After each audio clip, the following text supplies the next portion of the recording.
Today, we're honored to host His Excellency Mr. Muhammad Noor Rahman Sheikh, Ambassador of the Republic of India to Lebanon. With a rich career, His Excellency brings a wealth of experience, insight, and warmth to his current mission in Beirut. Under his leadership, the Indian Embassy continues to deepen the historic ties between India and Lebanon through culture, education, trade, and people-to-people connections. Your Excellency, it's a much. privilege to have you with us here in Mariam TV. Thank you for being here with us. India and Lebanon have enjoyed friendly relations for decades. From your perspective, what are the strongest pillars of this relationship today? Thank you, George, and thank you, Mariam, Most for welcome. having me here. Welcome. In fact, the ties, that formal diplomatic ties between India and Lebanon was established in 1954. 1954? Yes, so it's like Wow. 71 years old in terms of diplomatic ties, formal diplomatic ties, and the relationship has been great. It has been further strengthened with its passing time, I would say. In fact, I would go even beyond that, or before that. The ties between both people in both countries used to be used to exist in the past as well. For example, the first Nobel laureate from the non-Western world, who is from India, the famous poet Rabindranath Tagore. Really? He was very close friends with Khalil Gibran of Lebanon. Wow. They Yes. were very close. In fact, Rabindranath Tagore wrote his Nobel Prize winning collection of poems, Gitanjali, in 1910 in Bengali. And he got it translated in English in 1912, published from New York with a foreword by the famous then poet William Keith. In 1913 he was awarded Nobel Prize. And during that time Khalil Gibran was already having his own name in New York circles. Of course, it was before he produced his Al Mustafa and Madman and other novels and writings. So they used to start meeting from those times onwards till Khalil Gibran passed away, and in fact they used to be very close. They used to exchange letters. In fact, Khalil Gibran used to make a portrait painting of Tagore also, based on which we also got one bust of Tagore, which I and His Excellency the Culture Minister of Lebanon, Dr. Ghassan Salameh, we unveiled the bust in National Library last month, which will be further installed in Gibran Museum in Visari. So this what I'm trying to say is the relations between India and Lebanon is did not start in 1954. It was very much in existence before also, and since 1954 the relationships between these two friendly countries have been growing very in a very good dimension, I would say. For example, the Indian battalion in UNIFIL, which is based in Iblis Saki, has been there since November 1998. For the last almost 27 years, and they have, in fact, I would say our Indian battalion stands out in terms of their great reputation, their collaboration, working together with local population and the Lebanese government and people. So that is one aspect of it, and we have various other aspects, as Mary was mentioning, in terms of culture, in terms of people-to-people contact, in terms of education, capacity building, in terms of the collaboration at the media level. Just last month there was a the first World Audio Visual and Entertainment Summit held in Mumbai, from 1st to 4th of May, and we were happy to have 3 journalists from Lebanon participate in that summit. We believe that in the next editions more journalists like yourself will also be able to attend those summit.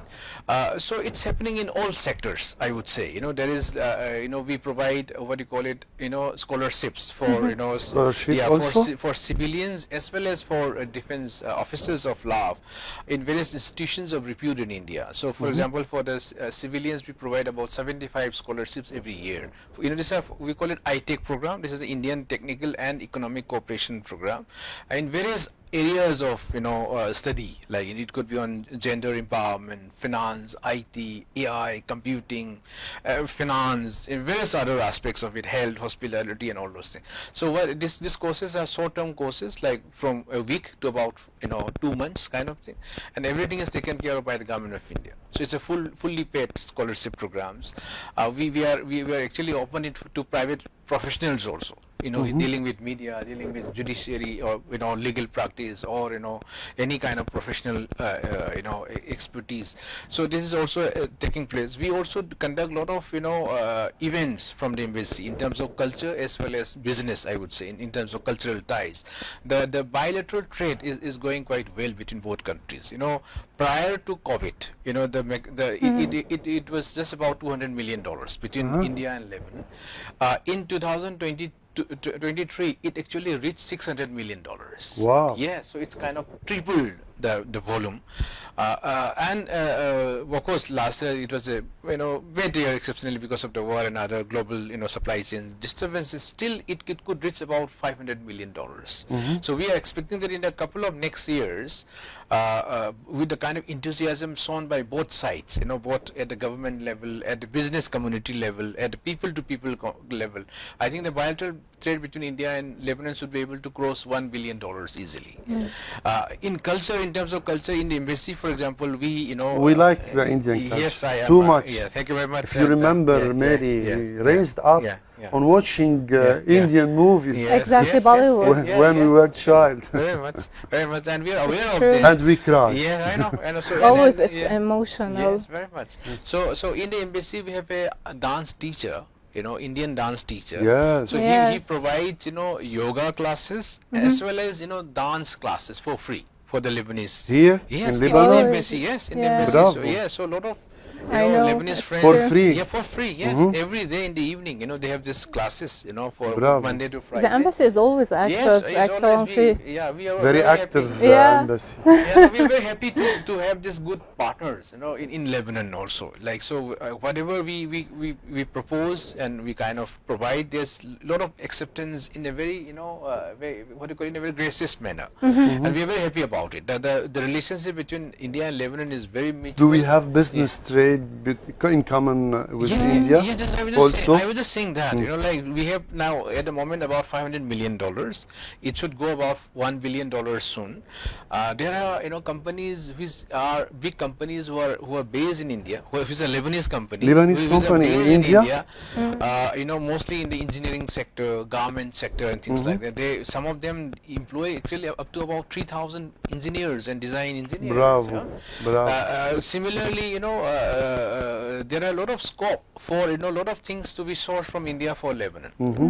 And we also encourage Lebanese business people and producers and others to also explore the market in India, because India itself is a large market with 1.45 billion people.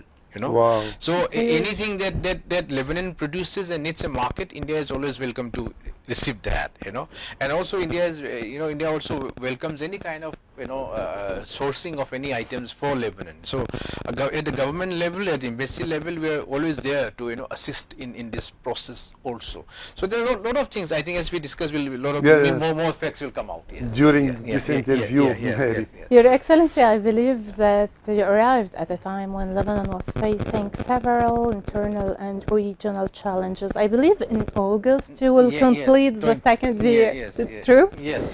How do you view the current situation, and what role can diplomacy play in building hope and cooperation? Yes, I would say because I arrived on 2nd of August 2023. So when I came in here, I mean, fine, the country was going through certain crisis in terms of economic and other, the country was trying to get the election of the president done and other things which were there. But then within 2 months, of my arrival, the unfortunate conflict started. Sure. And then it continued for 14 months. So I believe the whole period, here we were there. We were always here in this. In fact, another thing I wanted to highlight here is the Indian Embassy was opened in 1954. Despite the difficulties, some of the difficult times that Lebanon went through, the embassy never closed down. It's true. Embassy was always here. We always stood with the people of Lebanon for whatever assistance and support and anything that was required. So when we so during the conflict, we tried to see if any support and assistance can be given to Lebanon in terms of humanitarian other needs also. That was the reason why 33 tons of medicines were sent by government of India, and in October last year this was handed over to the health ministry, and this was distributed across the country wherever it was required. We also conduct a lot of quick impact projects regularly, like say lighting of street lamps using solar lamps, waste management projects, supply of say generators, sets or motorbikes, building of rest houses, medical camps, artificial limb camps that we provide. So we are planning another one to do very soon in Rafiq Hariri Hospital to provide 500 persons who require artificial limbs. So a team will come from India. They will be based here for about 1.5 months, and Lebanese who require these artificial limbs will be provided free of cost. This will be funded by government of India. We are working closely with the health ministry and other entities for it. So this is in terms of the humanitarian assistance that we kind of took it forward. As far as the political position of India was concerned, we had always called for an end to the conflict. There were statements issued by our ministry clearly bringing this aspect out that conflict is not helpful in diplomacy. I mean, like, we need to kind of talk, we need to find solutions to the problems and things like that, and we were very happy that the conflict came to a close with a ceasefire, and we believe that this country has a lot of potential to grow. It has, the people are very smart, educated, entrepreneurial. The location of the country is so great. You are right in middle of the Middle East. You are, the African continent is just next door. Europe is next door. You are actually the location of it is so well defined. The tourism and hospitality prospects here is so well. I mean, I don't see any other country. I don't know any other country where within 45 minutes you can travel between the sea beach and the skiing. We'll ask you later about the perfect places in Lebanon. So it's like everything is there. The people are smart. So I think that the only thing that was missing was this crisis was not able to have this enabling environment for the country to grow. I think with the end of the conflict, with the new government in place, I think the President, His Excellency General Joseph Aoun, has a great vision for the country, and the cabinet led by His Excellency Nawab Salam and his I've met almost all the ministers of the cabinet. I find them very, very competent, committed, and very intelligent group of people. So I think they have a vision to take the country forward, and I hope that this whole thing of crisis will be behind us, behind the country, and country will I hope the country will progress ahead of it, and India stands ready to support and work together with Lebanon in any form possible. That's why we kind of support each other in multilateral fora, in UN, elections to the lot of these bodies. We keep on supporting each other. Like India supports Lebanon, Lebanon supports India. I know this for a fact also from my experience, because I was election officer posted in our mission in UN in New York.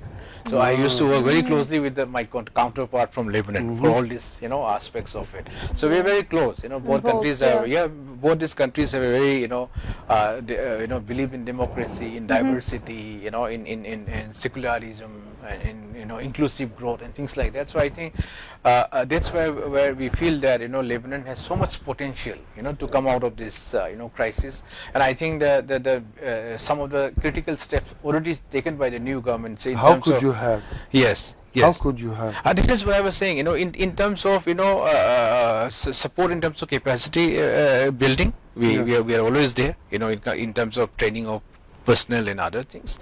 In terms of any projects that needs assistance of India, we are always there. Currently, for example, for the renovation of some stadiums, destroyed during the war, we are working on renovating it. We are working on, like, as I said, medical, aspect of it. Also. We are working on, say, solarization of some villages. We are working on that. We are working on a renovation of a medical, facility. in South. So we feel that there are wherever we can do, in terms of health, in terms of energy, in terms of trade, in terms of training facilities, in terms of education. We also provide some scholarships to the students to study in India, things like that. So we intend to increase these interactions, and I say our commitment to UNIFIL is always there. Our battalion of 900 peacekeepers are there, and they are doing what you call a human service by working closely and collaboratively with the local people. So like that we will continue to engage further in all these aspects. Of course, culture is a very important aspect of it. We'll engage that more. And excellent. Trade, yes, excellent. Yes. There have been long-standing tensions between India and Pakistan. How do you view the current state of this relationship, and what role do diplomacy and dialogue play in reducing conflict and building trust between these two countries? You see, India has always called for Pakistan to end, their support to terrorism. See, terrorism and talks cannot go hand in hand. The latest instance was the 22nd April terrorist attack in Kashmir, Pahalgam in Kashmir. Kashmir was the problem. You see, the first cause, actually Kashmir is not a problem. Problem is the terrorism. As far as India is concerned, Kashmir is an integral part of India. It's very clear. Kashmir now is with India. You see, Kashmir, 2/3 of it is with India, 1/3 is under the illegal occupation of Pakistan. So as far as Kashmir is concerned, for government of India and for India, we need to get back Kashmir from Pakistan. That's that's a baseline. That's the one. But what I'm trying to say is, Pakistan kind of keeps on supporting and instigating terrorists against India. We have been victims of terrorism for many years now. And when this attack happened, terrorist attack happened on 22nd of April in Pahalgam in Kashmir. Some 26 male tourists, civilian tourists were killed, butchered by this terrorists in a very inhuman manner. I mean, I don't even want to mention how they were, what kind of inhuman approaches they were doing. They were asking the religious identity of those people before killing them, and then they were doing it in front of their wives, mothers, and daughters. Just to say, what kind of messaging they are trying to say. Is there any hope to live in peace together? It's like this, very simple. As far as India is concerned, we are very clear. Pakistan needs to stop supporting terrorism.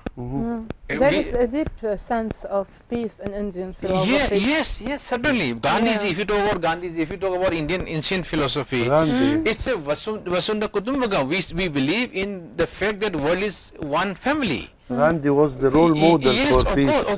So the whole idea I'm trying to say here is, we made it very clear. There are 3 principles our Prime Minister has, has propagated, propounded now. One is, we cannot allow a terrorist attack to be unresponded. If any terrorist attack happens against India, we will respond with full might that we have. 1. 2, we will not allow a nuclear blackmail to take place against us. We will not allow that a country has nuclear weapons, so because of that they can keep on doing all these terrorist activities against India. We will not allow this. Third, we will not allow differentiation between state and non-state actors. We will say, if terrorists are operating from your country, as a state you have to use your power to stop that. You cannot say that these are non-state actors. We have no. They have to control the situation. So we will not allow a differentiation between state and non-state actors. I mean, around the world, even in Lebanon, we see that. Like the Lebanese government, the Lebanese army has been telling this, that we are the state. The arms should be with the state.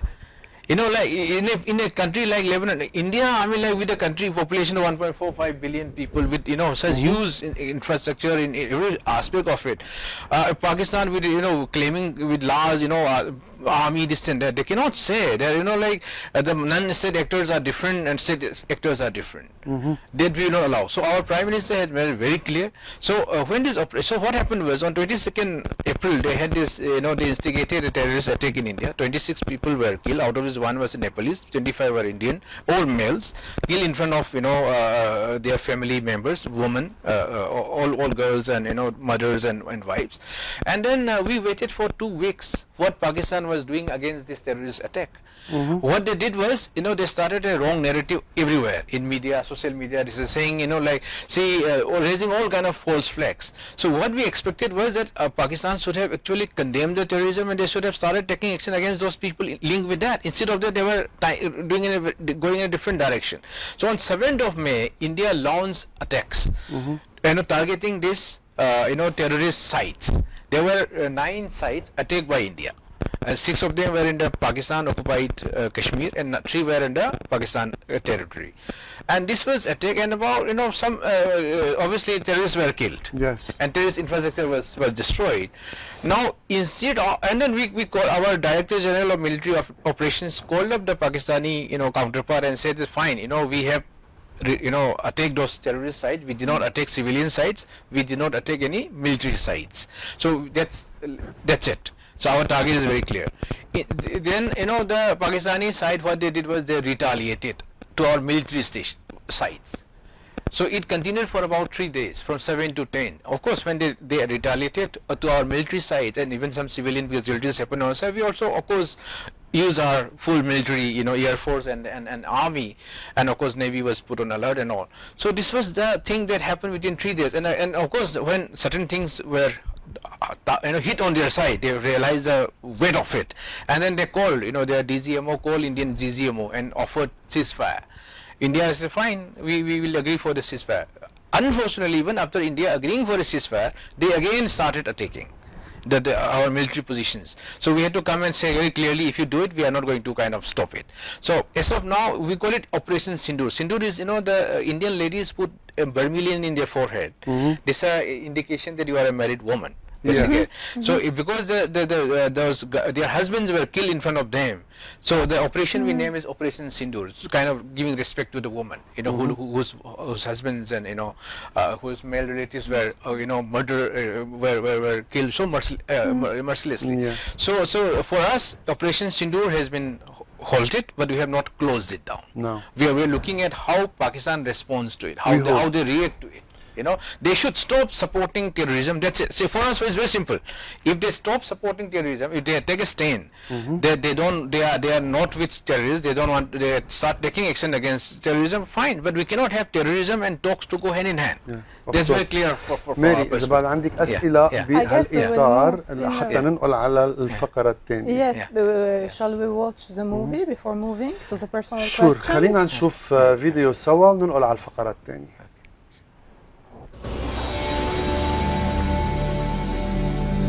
Indian culture is a galaxy of diverse conventions. Flora and fauna, rituals, cuisines,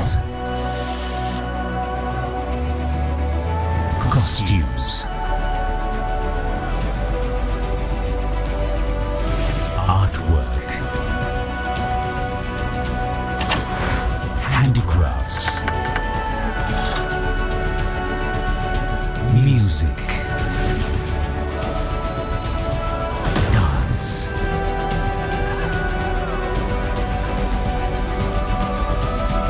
the magic of cinema, festivals,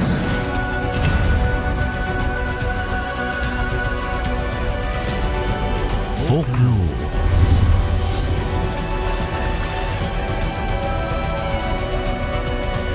Indian culture, a celebration of diversity.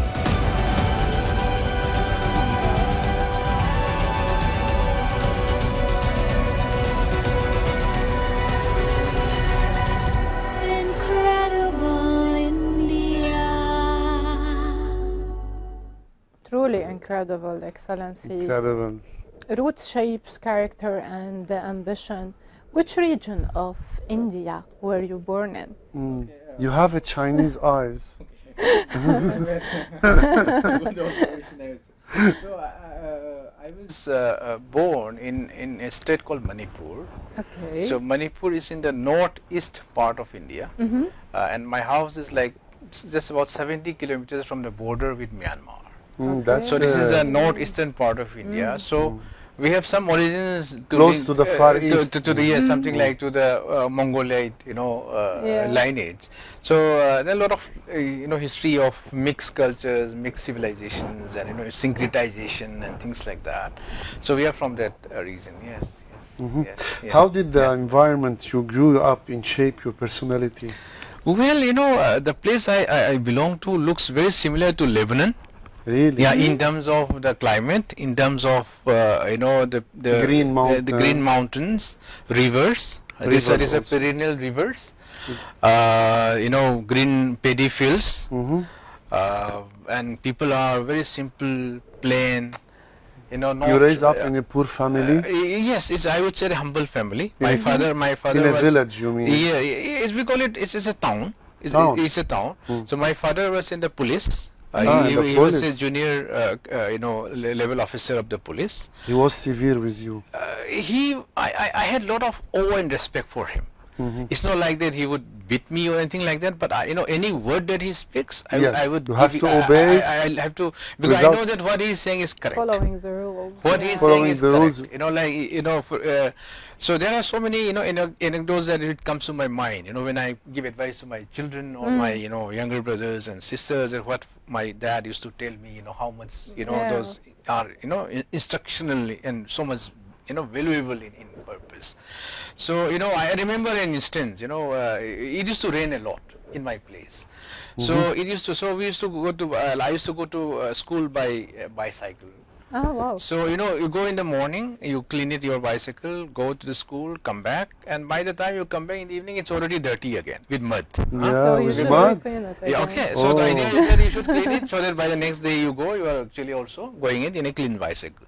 So one day it so happened that it was, it was a rainy season, so I felt, Under the rain also you have to go to school by because bicycle?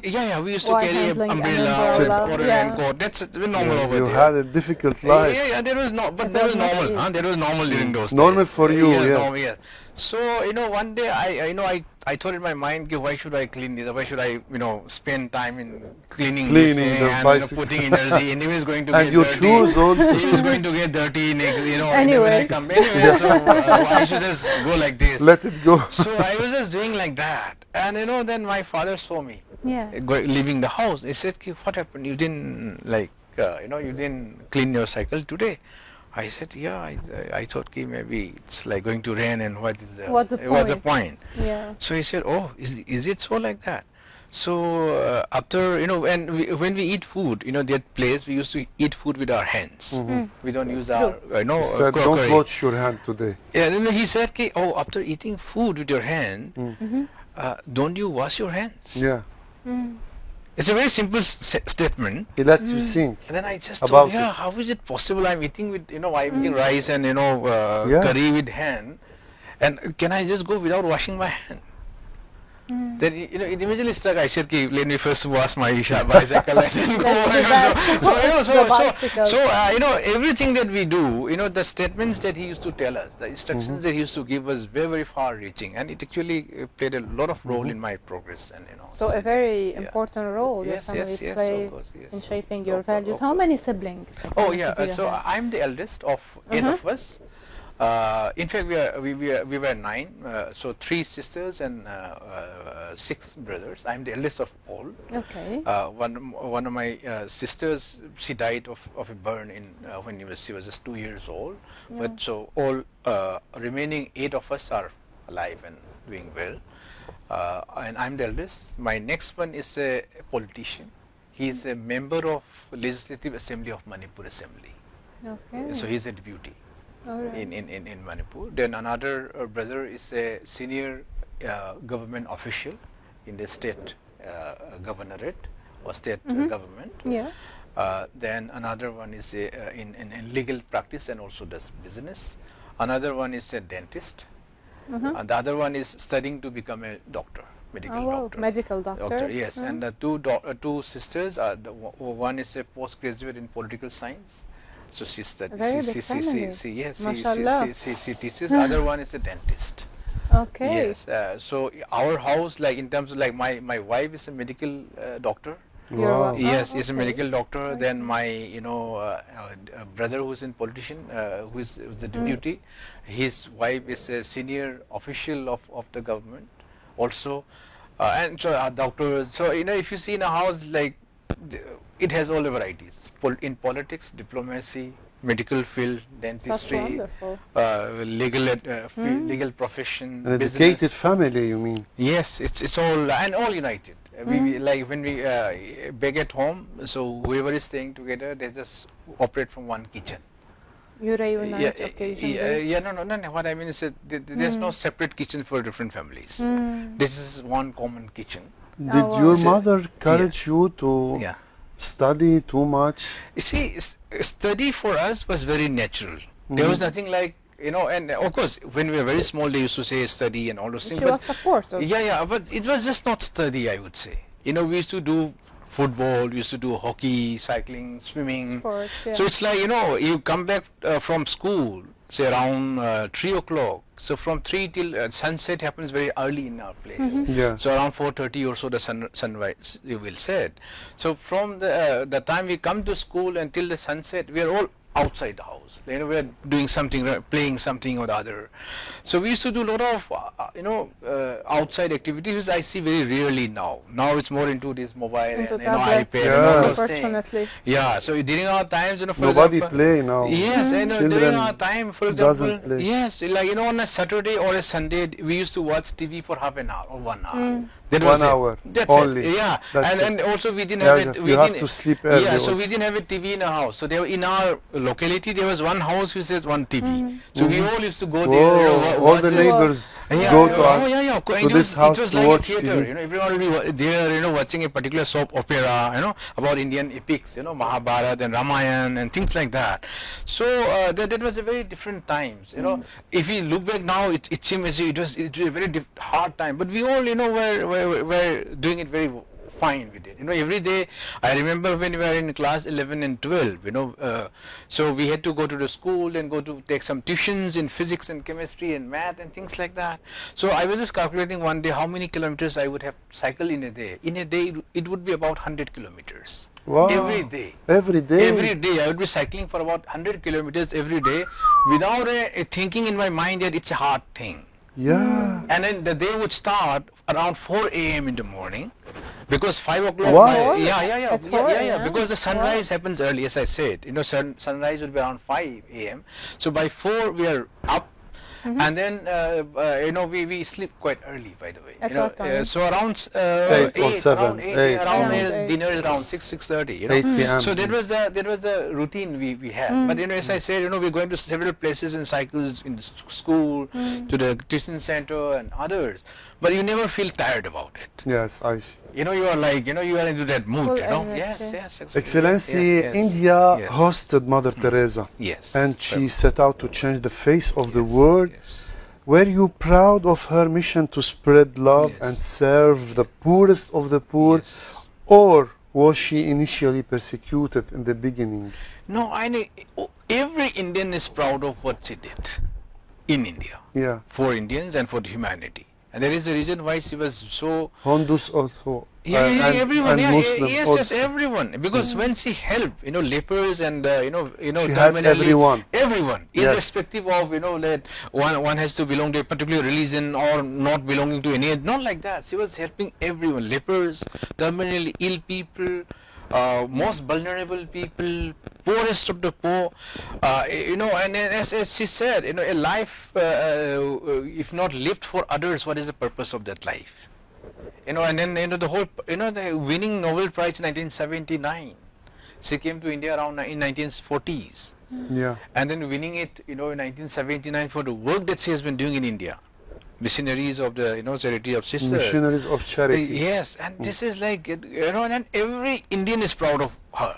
Yeah. Every Indian, I mean, like, irrespective of the religion the one person belongs to, whatever, or reason or religion, every Indian is proud of what she did for the country and for the humanity. I'm a Yes. volunteer in Lebanon with Very her nice, mission. very nice, very nice, great.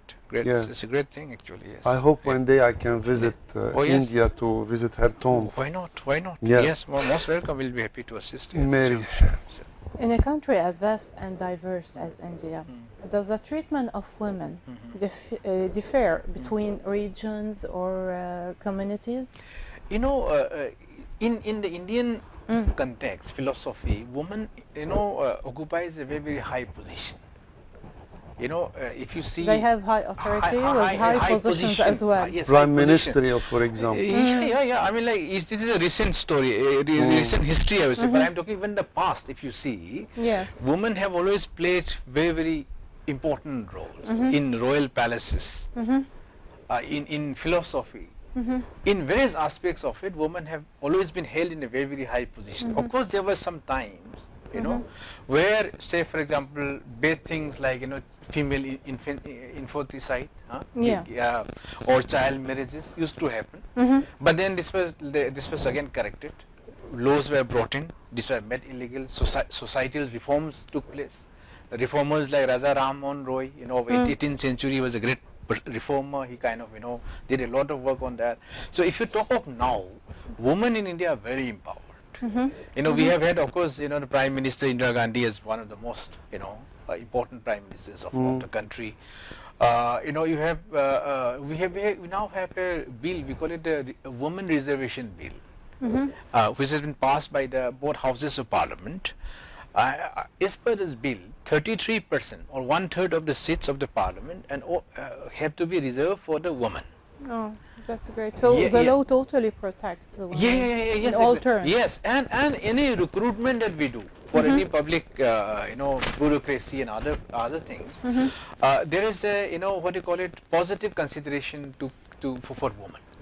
And there is a lot of safeguards provided for women. Yeah. There is a lot of incentives provided to them. So just in terms of the safety of women. If you see in terms of the safety of women, every police there will be only women police office stations, and then things like that. I mean, a male police officer cannot arrest a female just like that. So from if you see from judicial, from police, from bureaucratic, from political, from media, and then of course, I mean, women are doing very well in terms of media. For example, I mean, I would say that some of the best journalists in India are actually women. It's truly and then in Parliament, if you see the debates by our women parliamentarians are very, very present. True. Our finance minister is among the cabinet. Of course, you have a lot of very capable women leaders. Our president of India is a woman. And of course, it's not that she is a woman, so she became a president. She's a very competent person. Our honorable president of India, Her Excellency Draupadi Murmu, and she came from very she has very humble origins, family origins, beginnings, I would say, and then she rose to the position of the highest position in India. How inspiring! Yeah, exactly. And then so the position of woman is very, very empowering. Yes, certainly. Yes. Very good. Yes. What were your first impression of Lebanon when you arrived? To be frank, when I arrived here as an ambassador, this was the second time I came here. The first time was, I came driving my own car when I was posted in Jordan. So both my parents. You were in Jordan before? I was in Jordan. So my wife, my eldest daughter, she was just about 2.5 years. During their time, and my both parents, we 5 of us came, to Lebanon. So we went from Amman to Damascus, from there to Beirut, and we went back. Yes. And there was the first impression in your car. Yes. This was 2008. This was 2008. So I already had certain, ideas about it, and then of course as I grew in my service, so obviously I had a lot of. That means in Jordan you learned Arabic. Yes, I did. Yes. In Jordan University. Yes, I learned it in Jordan. And you read also. Yeah, I did. I read and write also. Yes. We can continue this interview in Arabic if you want. Well, I mean, see, I can understand more than I speak. I can speak. You can express in English better. Yes, that's just there. Yes, that's there. But I can certainly use certain sentences. Some words, yeah, some sentences. Yes, certainly, yes. But I understand it more than I can speak. Like what? Yeah. حبك يا لبنان. حبك يا لبنان. هم كثير لبنان اللبنانيين كثير أمنية. ماذا تحب في لبنان؟ كل شيء. طبيعة، الناس، المأكولات، طعام، طعام. بدك تقول لنا هلا عن الطعام المفضل. يلا. بدك تقول يلا، لنا yes, الطعام yes. المفضل. What okay. is the favorite Lebanese dish? Okay. It's a food paradise Yeah, here. of course. Yeah. Fattus. Okay. You know, all kind of kebab I like, huh? Then Kebab fruits, also. Yeah, yes, fruit, huh? Okay. Fruit, faka, fawake, فواكه. fawake kathir, Okay. huh? Then Any specific fruit in particular? Or what teen, بتحب التين؟ Okay. cherry. I mean everything that I like. Yes. Then you know, sfiha. I like Sfiha. I like it. Oh. I like it a lot. Yes. Typical Lebanese. Yes, of and course, of course. With a little bit zest of lemon. Yes, certainly. And then olive on the ground, you know, on the side. Yeah. Yeah, of course. But So, let's yeah, talk yeah, about yes. the special dishes, Indian dishes. Yes. So Indian, you know, biryani is very popular. Indian biryani is very popular. Biryanis? Yes, yeah, biryani is very popular. So It's what? it's different It's types of about biryani. So it's like a mix of say meat and rice or vegetable and rice. So it can be veg biryani or it can be chicken biryani. Yes, I wanted to ask you, and fish also? Yeah, It of can be course. as Yeah, well. shrimp biryani also. Biryani, yeah. Shrimp Shrimp also. biryani, fish biryani, you know, then mutton biryani. It can be, you know, different types of meat, you know, with the rice. So this is very famous. Then you have chicken, different types of chicken and mutton, you know, specialties, you know. You have Mughlai chicken, korma, huh? Then, you know, butter naan, butter chicken, huh? Yeah. Sweet. Yeah, sweet, so many types, you know, gulab jamun, jalebi, laddu, huh?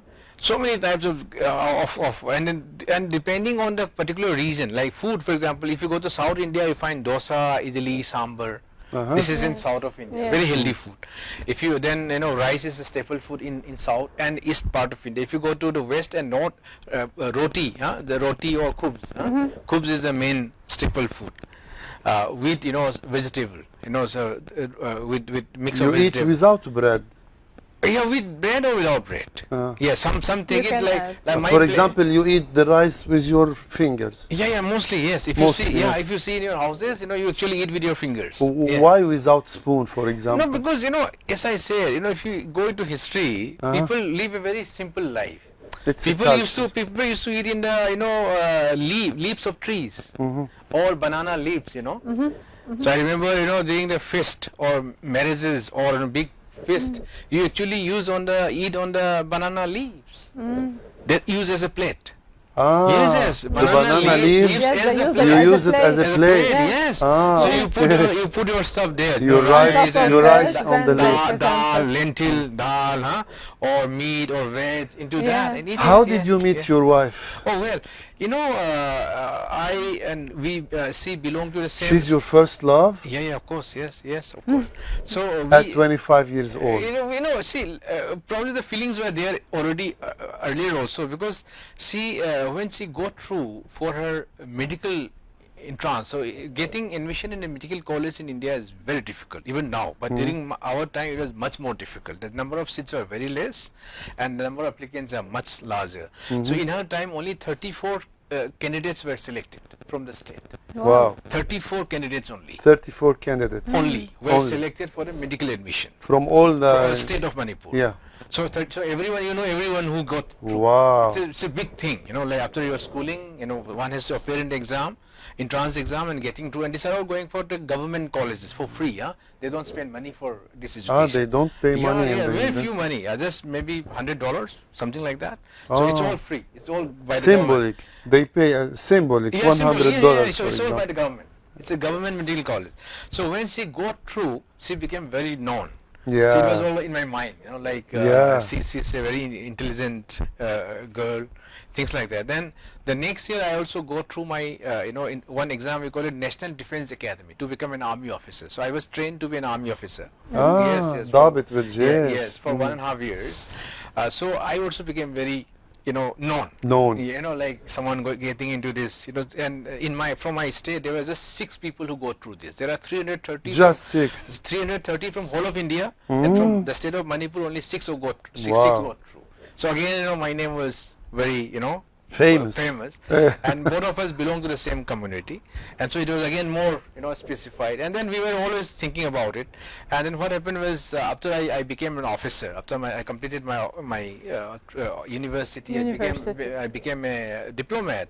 So obviously my parents and we were all looking for some girl, You have to get married and then, soon. Yeah, and that is But very soon at 25. Yes, well, You didn't live your adolescence. Well, my father got married at 24. 24. Yeah, or 23 rather. Yeah, he Wow. got married at 23, so I was like 2 years later than him. It's fine. We have had a great time, yes. This is your culture. Yes, of course. Excellency diplomacy can be both demanding and rewarding. How do you personally find balance between your official responsibilities and your personal life, your family? You have adorable kids as well. Yes, thank you very much. That's a very, very good question, I would say. Before becoming a diplomat, you are not aware how do you have a balance of this. Once you become a diplomat, as you grow in service, like I've been in this service for last 21 years. Yeah. So now I know exactly how we kind of have this balance.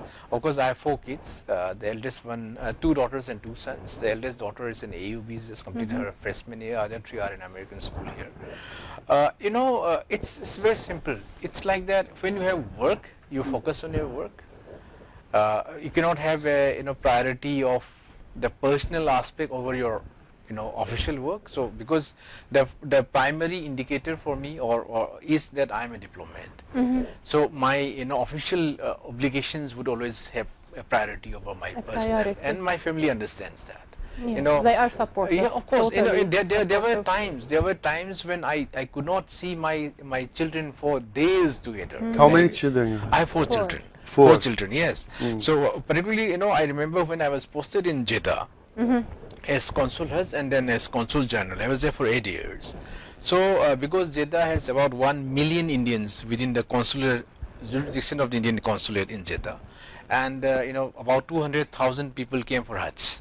And then Umrah is again another 200,000 throughout the year. So the demand of work was so much on me that, for example, I would be reaching home, say, late in the evening. By the time my children would have all slept. Yes. And the next day I would have to go early before they actually got up. So there were days altogether when I could not be actually be meeting my children.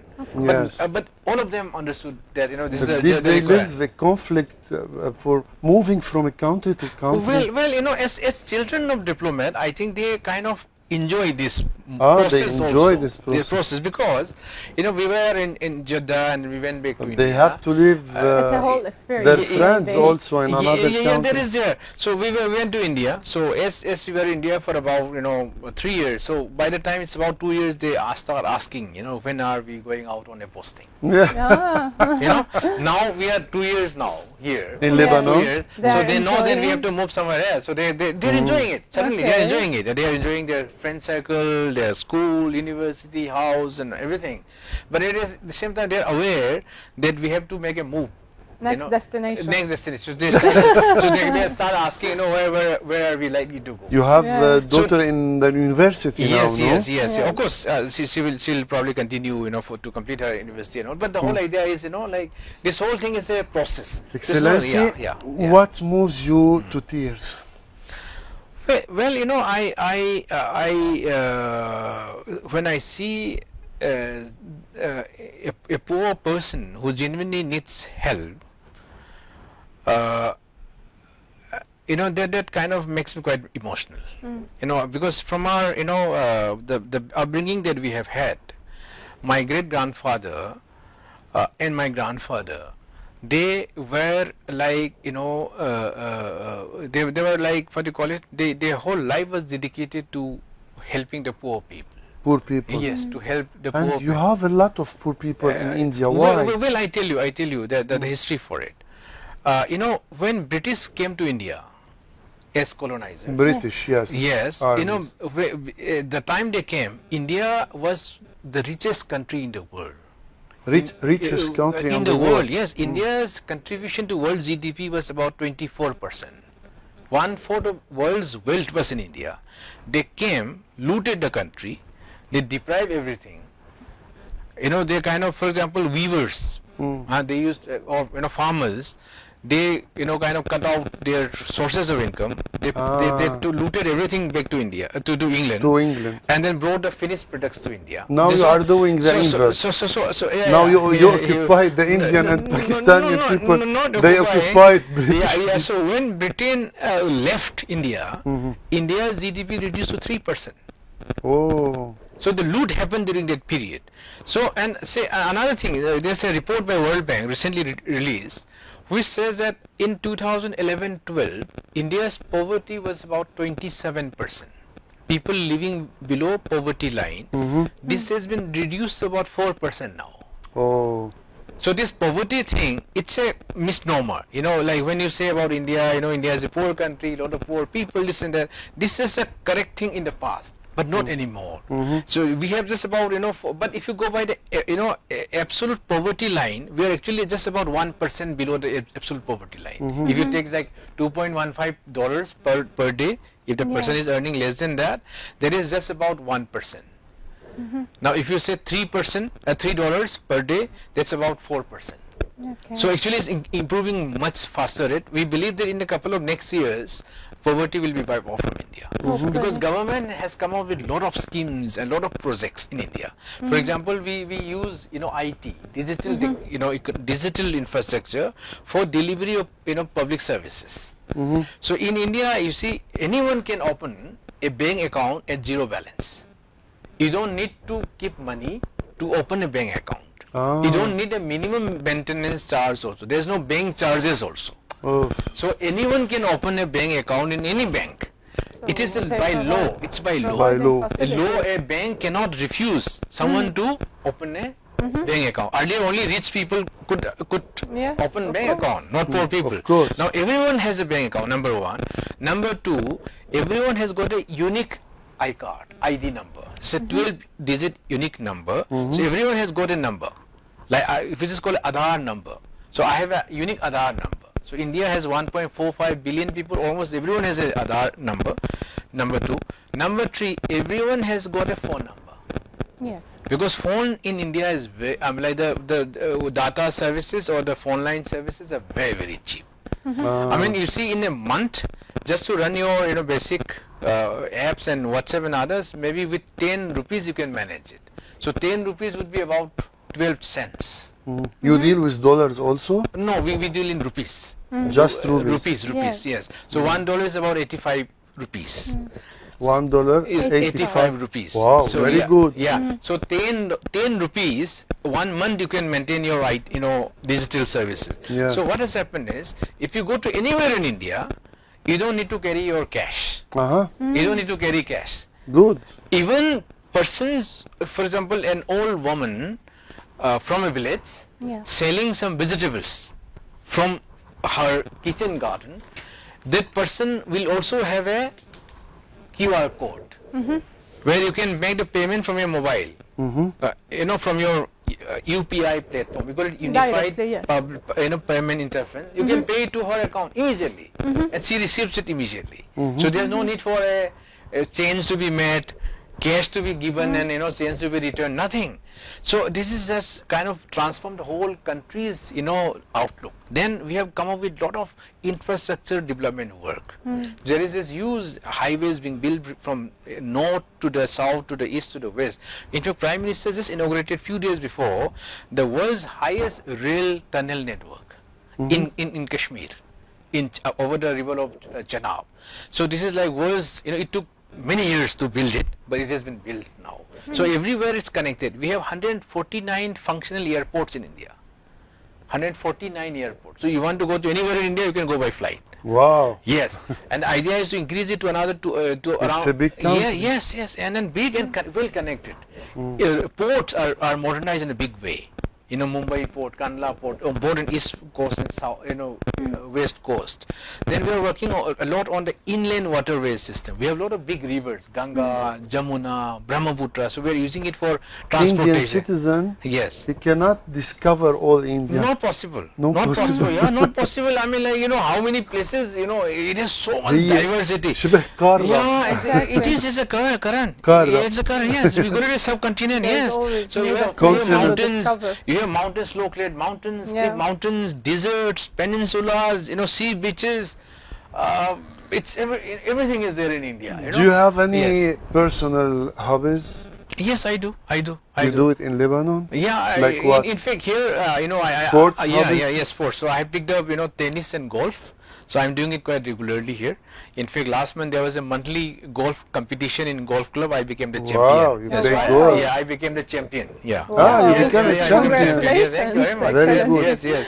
Maybe Yeah, in yeah. golf club in Yes, Jneh. yes, there. Yes, I became this. So I spend time on these things also. Your previous question. So we have a balance between the official work and Yeah. personal work, and you know, obviously the priority is on the official diplomatic work. Besides that, you know, whatever time we can get for ourselves and for the family, we do that. Yes. Excellency, I Yes. would like to know, how do you personally search for happiness? Well, you know, I do yoga also. You do I do yoga. I've been doing yoga since 1992. This is like Okay. 33 years I've been doing it. And again, that also connects me to my father. My father one day brought me a poster containing 32 kind of posters, yoga posters. Some of them are very difficult ones. You know, standing on the head, standing on your head with your feet up and things like that. So I tried on my own, and I learned it. So from that time onwards, I have been regularly doing yoga. I find yoga to be very, very calming.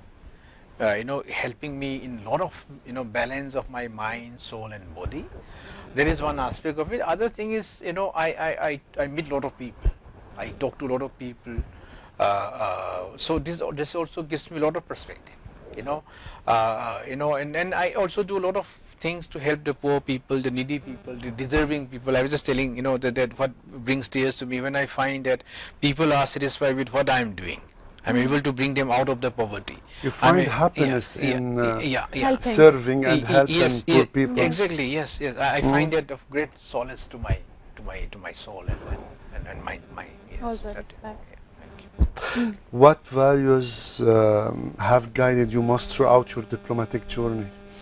You know, as a diplomat, you know, I am very clear that my purpose is to work for the mutual benefit of both countries. You know, the same applies when I was in Jordan, when I was in Saudi, when I was in New York, when I am here. So I know for a fact that whatever I do, it should be, you know, helping both countries. And that's why I said in the previous discourse also that wherever, you know, anything is required for Lebanon to grow and where India can chip in, we are always there. So this perspective is very clear in our mind. And second, you know, I would like to work in a way that it's emulated by people. And we are very happy to see that people notice that, you know, Indian Embassy always remain active. You know, during this period, you do a lot of events, you know, cultural and business seminars and other things. So this also motivates us. So that inspired you first to join the diplomatic service, we can say? You know, in India, it's a very unique system of how we join our services. One aspect was that, you know, to be obviously able to explore, you know, the world, to visit, to make friendships. To be able to contribute to the, you know, to these high principles of world peace and understanding, it's also obviously in our thought process. Yes, certainly. Yes. Do you fear death? Fear what? Fear to die? No, I know. I'm least fearful of that because I know it's a certainty, and it's not in my hands. I mean, like, it can happen any moment. So I'm not. I'm a very easygoing person in terms of my death. I'm like. I agree that I can die anytime. By Yeah. face you are ready? Yes, I am ready. Yes, I'm not concerned about my death. What worry you the most Yeah. these days? What worry you the most? Worry you, make you Worried. worried. Okay, not there's no particular thing like that because I think that I have a control on what I'm doing and what are my expectations. You know, we grow in our life, we know what expectations we should have, how realistic we should have, and of course I have a set routine that I would like to follow. Of course, with adjustments that are required to be there. So there's nothing like that kind of makes me fearful or worried too much about it. Not like that. But as it comes, I face it with a strong heart and strong mind. Yes. Excellency, Yes. I have a curious question. Yes. Why or what does mean when Indian people shake your head, their head like that? What does mean? They accepting? Well, it depends on the context, And open maybe. Yeah, Type I of, say okay. body language. They shaking like they shaking their head like that. Yes, body language. That it's like a confirmation. Especially when they It's meet an open someone, one. Yeah. they meet like Yes. that. Yeah, it's fine. Yes. It's fine. I want to know what does mean. They are maybe open to dialogue. So Yeah. making you easy, like making you. Yeah. Like Or making they you are happy to comfortable. meet you, for example. Yeah, sort of. Yeah, of course. And this is a namaste. So namaste is like welcoming gesture. Yes. Basically. Yes. Do you have any question else? No, thank you for opening your heart, Your Excellency. Thank you very Thank you for this rich and enlightening conversation. You've given us a deeper understanding of the bonds between India and Lebanon and a personal look into the journey of a diplomat committed to peace, culture, and cooperation. We look forward to more collaboration between your country, India, and our country, Lebanon, in the year to come. And we wish you continued success in your mission in Lebanon and other countries also, Your Excellency. Most welcome Thank you very in much. Mariam TV. Thank you very much, George. And, It was a very privilege. and Thank you. I assure you that we'll work harder to make it stronger. Yes. for We sure. hope this. Sure. هيدي كانت حلقتنا مع سعادة السفير الهندي. نتأمل انه نكون هيك وصلنا لكم فكرة مباشرة وعميقة عن تربيته، ثقافته، عائلته وشغفه بالخدمة، خدمة أفقر الفقراء مثل ما كان عم بيحكي، ورثها أبا عن جد. انطرونا دايما بحلقات جديدة من برنامج من القلب. شكرا لك ماري، شكرا. كمان على التحضير والأعداد والتقديم، دايماً وإلى اللقاء بحلقة جديدة إن الله راد.